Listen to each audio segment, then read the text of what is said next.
అధ్యక్షులైన మిత్రులు కొమ్మం అనిల్ గారు, శంకర్ నాయక్ గారు, చెరుకు సుధాకర్ గారు,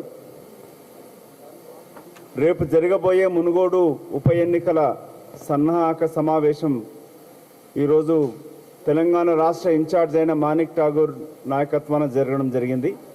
దాంట్లో మిత్రులు రేవంత్ రెడ్డి గారు, పిసిసి అధ్యక్షులు, గౌరవ ఏఐసిసి సెక్రటరీ అయిన బోసరాజు గారు, నదీం గారు, రోహిత్ చౌదరి గారు, మిగతా మెంబర్స్ పాల్గొనడం జరిగినది. దీంట్లో మొదటగా కాంగ్రెస్ పార్టీ బలపడుతుంది, తెలంగాణలో తిరిగి అధికారానికి వస్తుందని గ్రహించి, ముఖ్యంగా రాహుల్ గాంధీ గారి యొక్క సభ తర్వాత కాంగ్రెస్ వైపు తెలంగాణలో ఉన్న ఎంతోమంది నాయకులు చేరుతున్న తరుణంలో కాంగ్రెస్ పార్టీని అధికారానికి రావడాన్ని అడ్డుకోవడానికి కొరకు బీజేపీ, టీఆర్ఎస్ పార్టీ కుట్రపూరితంగా మొన్నటి వరకు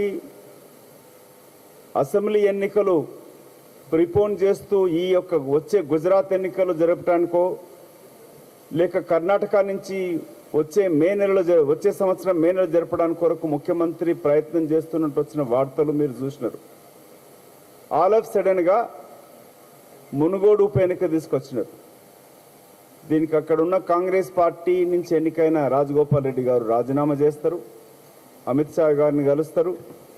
దానికి ముఖ్యమంత్రి ఢిల్లీకి వెళ్తాడు, వారం రోజులు ఉంటాడు, పనునొప్పు కనునొప్పు అంటూ పోతాడు. కానీ ఎవరిని కలవకుండా ముఖ్యమంత్రి తిరిగి రాగానే ఉప ఎన్నిక ప్రకటన వస్తుంది. డేట్ కూడా వాళ్ళు ముందే ప్రకటిస్తారు. అంటే ఎలక్షన్ కమిషన్ ఉన్నదా లేదా అనేది ప్రశ్న ఇక్కడ. దీంట్లో అర్థం చేసుకోవాల్సింది ఏంటంటే 5 నిమిషాల్లోనే స్పీకర్ సభాపతి రాజీనామా ఆమోదం చేస్తాడు, జీవో ఇష్యూ చేస్తాడు. మొన్నటి వరకు టీఆర్ఎస్ పార్టీ ఎంపీలు ముఖ్యమంత్రి విద్యుత్ సంస్కరణల పైన ఏవేవో మాట్లాడినారు, బీజేపీని వ్యతిరేకించినట్టు మాట్లాడినారు.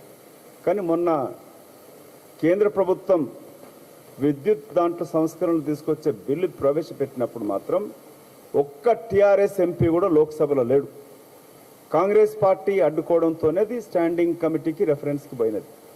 దీన్ని బట్టి అర్థమయ్యేది ఏంటంటే టీఆర్ఎస్ పార్టీ, బీజేపీ రెండు కలిసి కాంగ్రెస్ పార్టీని ఎదుగుదలని, కాంగ్రెస్ పార్టీ తెలంగాణ రాకుండా అడ్డుకునే ప్రయత్నంలోనే, ఆ కుట్రపూరిత ప్లానింగ్లోనే ఈ ఉప ఎన్నిక వచ్చింది. ఇప్పుడు దీనికి పూర్తిగా రాష్ట్ర ప్రభుత్వం సహకరిస్తూ ఉన్నది.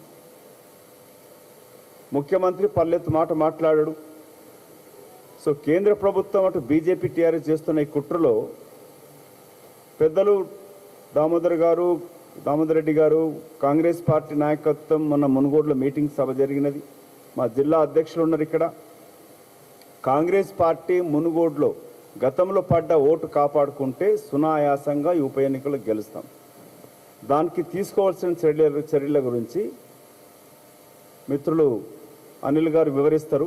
13వ తారీఖు రోజున పాదయాత్ర, ఈ స్వతంత్రం వచ్చిన 75 సంవత్సరాలు పూర్తి చేసుకున్న తరుణంలో జరుగుతున్న పాదయాత్రలు ఇటు మునుగోడుకు సంబంధించిన ప్రాంతంలో ఎవరెవరు పార్టిసిపేట్ చేస్తారో వాళ్ళు వివరిస్తారు. అట్లాగే ఈ ఉప ఎన్నికల కొరకు మండల వైజ్గా 21 తారీఖు లోపలనే మండల్ వైజ్లో కార్యకర్తల మీటింగ్ కూడా డేట్ వైజు చేయడం జరుగుతుంది. దానికి అక్కడ ఇన్ఛార్జ్లను కూడా వేయడం జరిగినది. ఆగస్టు 20వ తారీఖున ఇవాళ తెలంగాణలో ఇటు దేశంలో కూడా కాంగ్రెస్ పార్టీయే అటు బీజేపీ పైన కానీ టీఆర్ఎస్ పైన పోరాటం చేస్తూ ఉన్నది.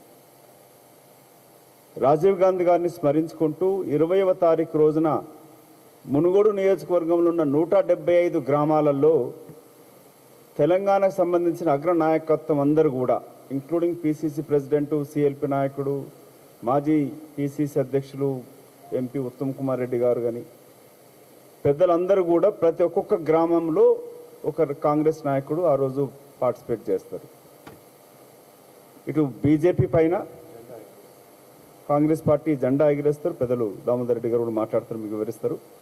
20వ తారీఖు ఆగస్టున 175 గ్రామాలలో కాంగ్రెస్ నాయకత్వం అంతా కూడా తిరుగుతూ కాంగ్రెస్ పార్టీకి ఉన్న ఓటు ఏదైతే ఉందో దాన్ని కాపాడుకుంటూ కాంగ్రెస్ ఓటు తిరిగి ఈ ఉప ఎన్నికలు తెచ్చుకోరాగలిగితే ఈ విజయం కూడా సునాయాసం అవుతుంది.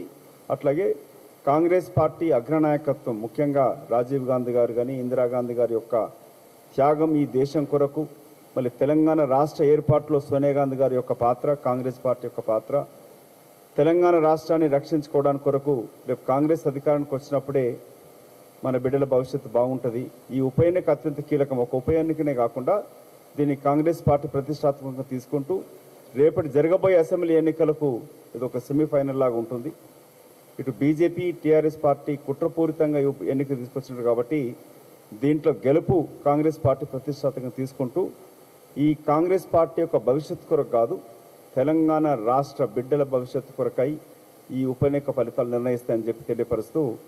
హాయ్ ఫ్రెండ్స్, మా టుడే టుమారో యూట్యూబ్ ఛానల్ చూస్తున్నందుకు చాలా థ్యాంక్స్. మరిన్ని లేటెస్ట్ వీడియోస్ కోసం వెంటనే సబ్స్క్రైబ్ చేయండి. అలాగే ఈ బెల్ ని కూడా రింగ్ చేసేయండి. మా నోటిఫికేషన్స్ అన్ని మీ మొబైల్లో వస్తాయి. అలాగే మా వీడియోస్ మీకు నచ్చితే లైక్ చేయండి, షేర్ చేయండి, నచ్చకపోతే కామెంట్ చేయండి.